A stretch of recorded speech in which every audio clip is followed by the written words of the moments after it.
لوگ کہتے ہیں اپنے بچوں کے لیے ہم نے گھر بنانا ہے. میں نے آپ کو بتایا کہ بہت پیسہ ہے تو بناؤ بچوں کے لیے بھی. تو اس میں اب لوگ کہتے ہیں نہیں بچے رول جائیں گے.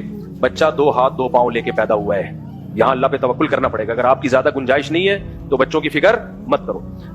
مجھے یاد ہے 10-15 سال پہلے ایک صاحب نے مجھے کہا, میری محدود آمدن تھی, میں نے تو کبھی زندگی میں سوچا بھی نہیں تھا کہ میں گھر بناؤں گا. تو کسی نے کہا آپ کے اتنے بچے ہیں وہ تو رول جائیں گے.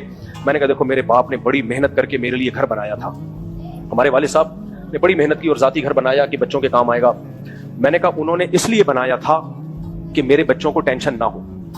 اب اگر میں اپنے بچے ہوتے ہی ٹینشن لینا شروع کر دوں تو میرے باپ نے جو پیسہ خرچ کیا اس کا تو کوئی فائدہ نہ ہوا. انہوں نے تو اس لیے خرچ کیا تھا کہ بچے کو ٹینشن نہ ہو, اور بچہ اپنے بچوں کی ٹینشن لے رہا ہے. پھر میرے بچے اس گھر میں انجوائے کرنے کے بجائے اپنے بچوں کی ٹینشن میں گھر کا سوچیں گے 20-30 سال, تو یہ سکون میں کون آئے گا؟ تو میں نے کہا میں اپنے بچوں کے بجائے اپنے باپ کے بچے کا سوچتا ہوں. بہت گہری بات ہے, بہت گہری بات. میں نے کہا میں اپنے بچوں کا اس لیے نہیں سوچ رہا کہ میں اپنے بچوں کا سوچوں گا اس کا مطلب میں اپنے باپ کے بچوں کو بھول گیا ہوں. یعنی میں خود اپنے, ارے میرے باپ نے تو اس لیے ٹینشن اٹھائی نا کہ میں ٹینشن فری ہوں, اور ابا کے مرتے ہی میں اپنی اولاد کی ٹینشن لینا شروع کر دوں تو ٹینشن فری کہاں سے ہوا میں؟ تو میرے ابا کا پیسہ تو برباد ہو گیا. تو میں نے کہا میں بچوں کی ٹینشن اس لیے نہیں لیتا کہ میں اگر بچوں کی ٹینشن لوں گا تو میرے ابا کے بچے کو ٹینشن ہوگی, تو ابا کا پیسہ کیا ہوگا؟ ضائع. اس لیے میں ٹینشن, پیسہ دیا ہے تو بناؤ بھائی. تو اب کھوپڑی یعنی بات سمجھ میں آئی ہے اب اچھی طریقے سے؟